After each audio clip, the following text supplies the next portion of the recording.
bampaye nahirika Uburundi, Kongo na Uganda. Umwaka ushize mu kwa 9 2024 nibwo bashoje amarushanwa ya mbere akomeye ku isi ahuza imitwe idasanzwe ya gisirikare ari abacumi muri Afrika ari abambere. Bari muri Central Africa bari mu kazi gasanzwe ko gucunga umutekano. Baje kugabwaho igitero ari abasirikare bagera kuri 12 gusa. Bari gukora patrol. Baje kugwa mu gico cy'umwanzi hafi ya ban. Nyeshyamba zari nyinshi zifite ibikoresho byinshi. Babonye Special Force bahise batangira kubaraza amasasu menshi. Abasirikare ba SOF bumvisha amasasu bahise bashaka ko bikinga. Abasirikare ba RDF yo babarasheho icyambere bakora n'ukwirinda ukarinda n'abagenzi bawe. Icya kabiri itumanaho. Ku kanya bahise babwira bari bimbo ko bahuye n'umwanzi batanga coordinates aho bari. Inyeshyamba zari nyinshi cyane. Mu gihe bari ku cyombo hari abasore 8 bahise batangira gucukura indake ntoya yo kwikingaho. Bacikuye mu minota mike ubundi bikingamo. Bategereje umusada bari abasirikare 12 bari kurwana n'igihe birenze 300.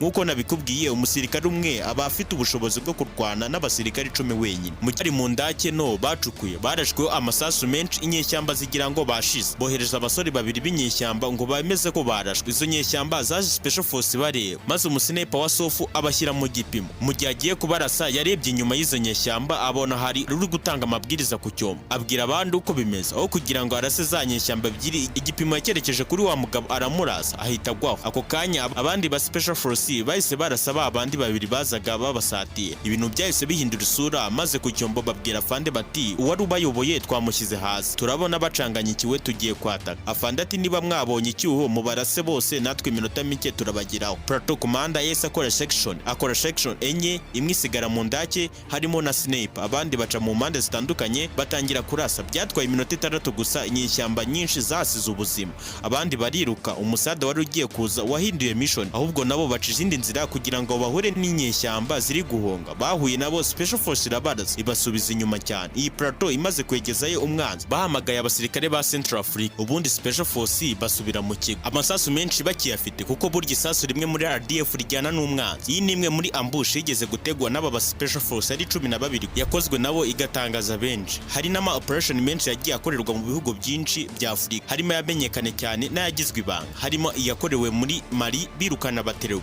yakorewe muri Sudani birukana abajanjawidi mu ntara ya Darfur. Yamenyekane cyane niyo muri Mozambique yo gusubiza mu buzima abaturage bari barazengerejwe n'ibyihebe muri Cabo Delgado muri Nyakanga 2021. Nibwo ingabo na polisi zoherejwe muri Mozambique aho bari boherejwe n'intara yari yarayogojwe n'ibyihebe bifitanye isano na ICC Islamic State ari byo Ansar Sunna na Waljam. Wumve ko byari byaranigaruriye ibice byinshi bya leta n'imijyi kuva 2017 byica abaturage 3,000 abarenga 150 bahungiye mu bindi bihugu. Leta yagerageje kwitabaza n'abacancuro ba Wagner Group